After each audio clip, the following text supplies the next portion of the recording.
Hello, hello, and thank you for taking the time to listen to this week's edition of my blog turned vlog turned audiocast and soon to be podcast. My name is Leslie Taylor. I am the profitability strategist, and I help entrepreneurs manage their numbers into profitability.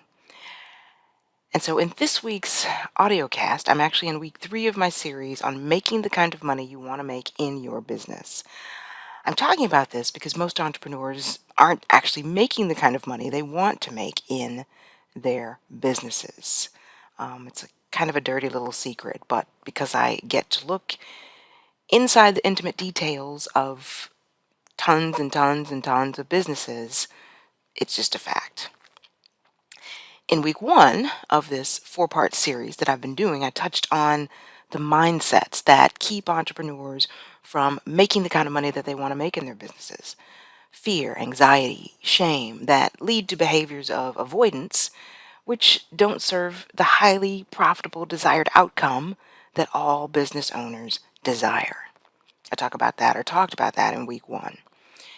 In week 2, I addressed myths and misconceptions that keep entrepreneurs from making the kind of money that they want to make with some actual facts.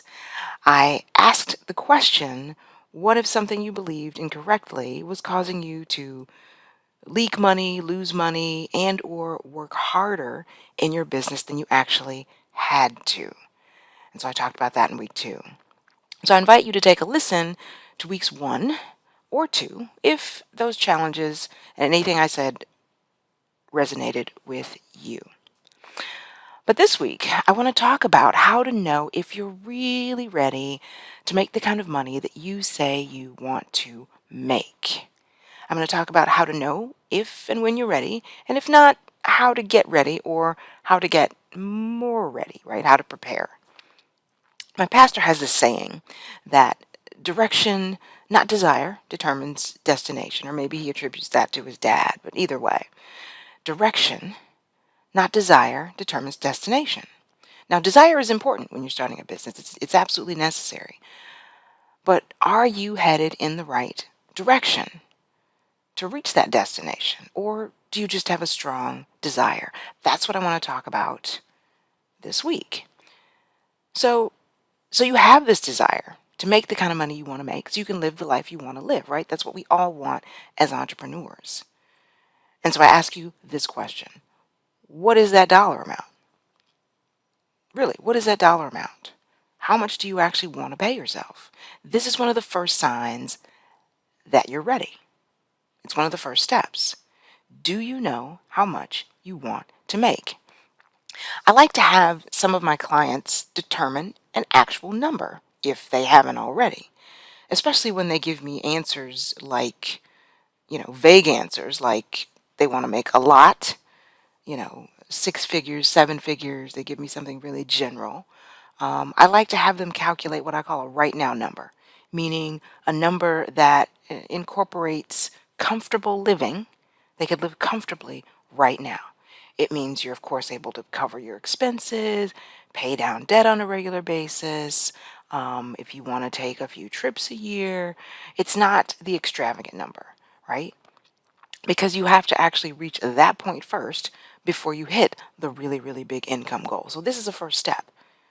Have you actually sat down and looked at your expenses and looked at what you owe and calculated a reasonable number? That's the first step to knowing whether or not you are ready. Now, another sign that you are ready or not ready to make the kind of money that you say you want to make is if you ask yourself this question: where's my money? Or where's the money? In this case, you're generating revenue left and right. You're working hard, but it's hard to tell when you look at your actual bank statements or your check balances for your business. Many of my clients fall into this category when they first come to us and they're asking, where did my money go? Here's a little story to illustrate. One of my clients went through a time of extreme rapid growth, like exponential growth from a revenue standpoint. She was doing really, really well. People were were buying like crazy. And so the cash was flowing in from a revenue standpoint. However, she was wondering why she didn't see as much of her money in the business bank account. Now, honestly, I was kind of wondering this a bit too because we had been working together. We had all the systems in place, and so on. And so I was wondering this too. So when we did our analysis and investigation, and I was able to ask some questions and figure out what was going on, what we uncovered and what we realized was that this owner had created some brand new items and priced them, but didn't fully take everything into account in the pricing. Didn't really have a solid pricing strategy. And so, in doing so, what she inadvertently did was reduce her margins. Now, margins refer to in the financial industry the level of profit that you're able to keep. That's all it refers to when you hear the word margin. It just refers to the level of profit that you're actually able to keep, that you get to hold on to. So she had decreased her margins, meaning she wasn't able to keep as much. Even though she was selling a ton and the cash was flowing, she had now made her business less profitable because a significant amount of the volume, a significant amount of her sales was going to these new products.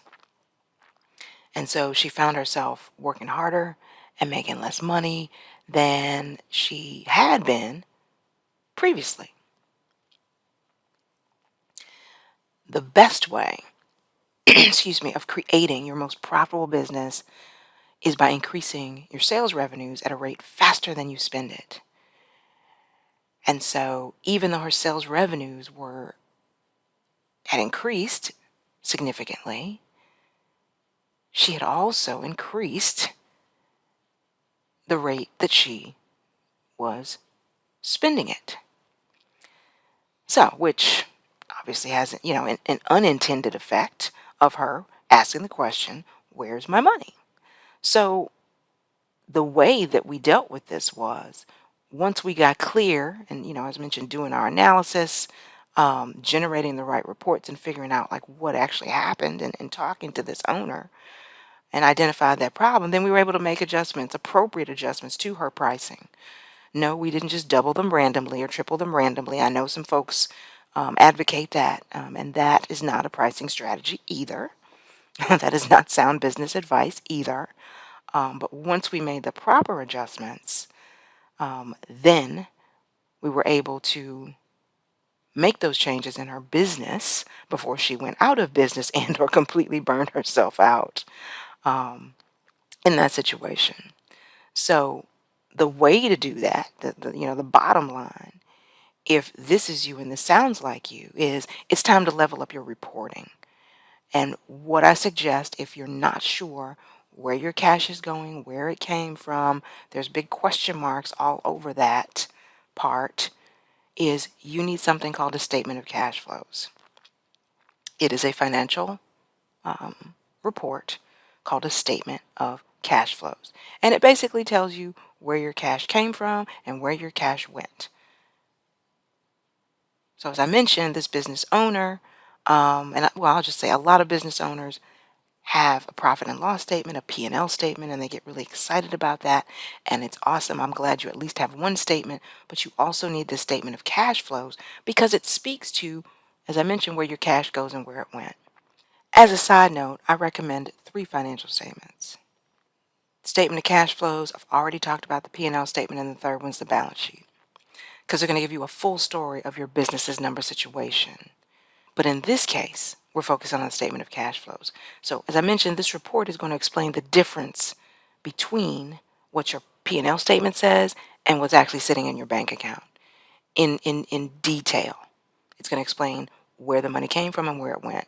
So what you need to do is find a financial professional who will not only generate one for you, but also walk you through yours and help you understand what it's telling you and what it's saying about your business in a way that makes sense to you, especially that last part.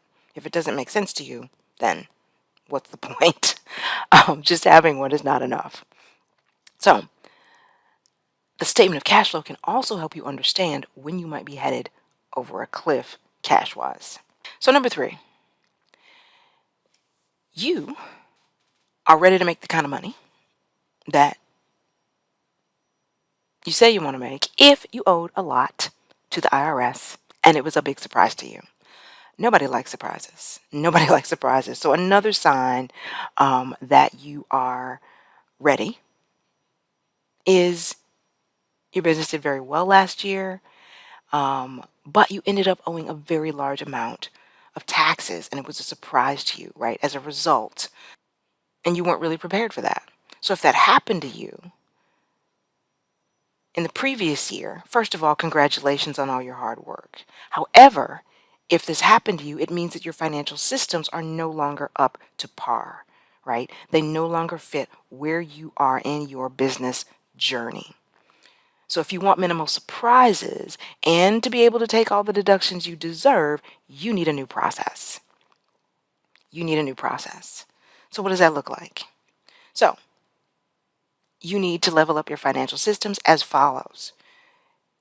First of all, you need accurate records, right? You need the financials, the books, professional help, right? Accuracy is going to be key because if it's not, your tax professional can only do so much. They're limited. Their hands are tied. If there's junk going in, then they're not going to be able to do their full job in terms of helping you minimize your tax liability. So that's number one. You need accurate records. And that is preferably a pro to make sure that happens. Now, I do speak about, and I did speak about in one of my earlier weeks, the fact that you can do it yourself. But please, please, please take the time to learn the rules. That means you need to learn some basic financial accounting and then understand the tools. The tools meaning the financial software. That's all I'm going to say on that. So that's the first step.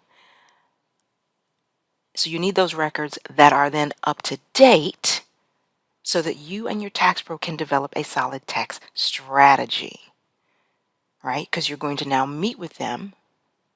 That's the second part. You're going to meet with your tax pro more than just at tax time, because by the time tax time rolls around, it's too late to develop a strategy for what already happened, right?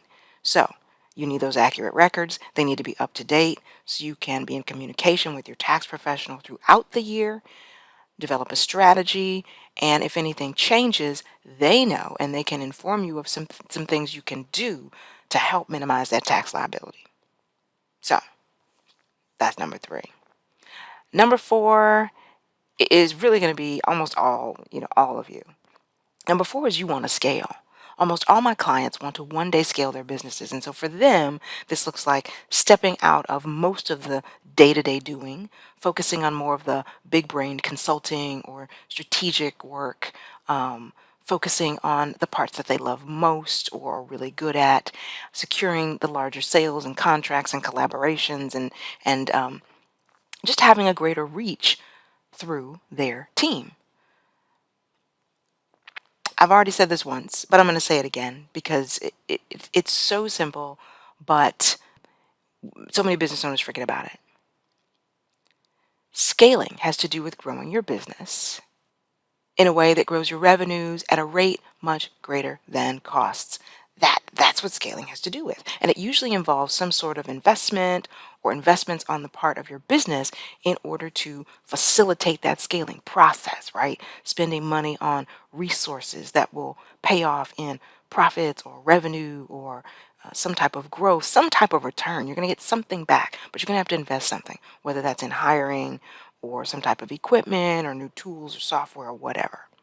Whether you want to one day scale or whether your business is ready to scale right now, you need to position yourself to be able to make those big brain strategic decisions that start with hiring or investing in the resources to allow the scale to happen. You need clarity. So I've talked about this before. It is really one of the prime things that we do for our clients, but you need to position yourself to answer the question, can I even afford that? Or what will it take to afford that? So before you can actually, pull the trigger, or before I suggest you pull the trigger on scaling, it's important for you to get really clear on those numbers, and that goes back to having those three financial reports that I talked about a little earlier in this video. So whether you're in the process of positioning your business to scale or you believe your business is ready to scale right now, I suggest you start with the following. Number one, commit to leaning in and learning. So if you're going to do it yourself, as I mentioned, learn the rules of financial accounting by taking some type of a course at a community college or some online course. But if you're not going to do it yourself, I would still say take a course geared towards entrepreneurs that provides some basic level of learning in this area, especially if you have fear, anxiety around those numbers. And yes, in a few weeks, I will be coming up with a webinar. So I'm dropping that knowledge right now. I'll share details later. Number two, commit to asking questions of your tax pro, of your bookkeeper, your EA, your CPA, your profitability strategist, so that you understand. Because without that understanding, it really it is not going to help you. It's not going to help you at all. It's doing no good, serving no purpose other than yes, keeping you tax compliant, but that's not building your business. And so find folks who can explain it in a way that makes sense to you where you feel safe asking questions, right? Push past whether it's the pride, the shame, your fear about money, anxiety, whatever. It's your business. Push past. So commit to asking those questions and asking them over and over and over until you understand, or finding somebody that can help you understand. And then number three, commit to hiring like a CEO. If you find that you do need to hire, commit with the growth and success of your business in mind, not just checking off a box. It is not realistic to hire a title or a name and expect that they will magically to provide, your business with everything that's needed. Ask them how they're going to help you strengthen and grow your business. Ask them what services they offer and how, right? How it's going to help your business. How they're going to help you achieve your goals. Ask them specifically what that looks like. And if they say that they offer those services, it's time for you to level up if you fit into the criteria I've spoken about today. And of course, if you don't have anybody to support you in this way, of course, we will be opening back up, accepting new clients starting again in July. So you can go to our website and schedule a discovery session there. Additionally, there are 5 areas that you need to make sure you have covered before you proceed. Do not pass go. Do not collect $200. I outline these 5 areas in my free guide where I share with you how to stop the money leaks in your own business. It's called Stop the Money Leaks in Your Business. It's the 5 money-related mistakes entrepreneurs make and how to fix them. So in it, I share the top 5 mistakes entrepreneurs make that keep them from realizing their full profitable potential. This is in fact where I start with my new one-on-one clients. So grab the guide and the links below. Before you begin to scale, before you begin to really grow, you want to address these things first so that you aren't magnifying any problems that might keep you from, being your best. That's all I have for today. Until next time, stay profitable.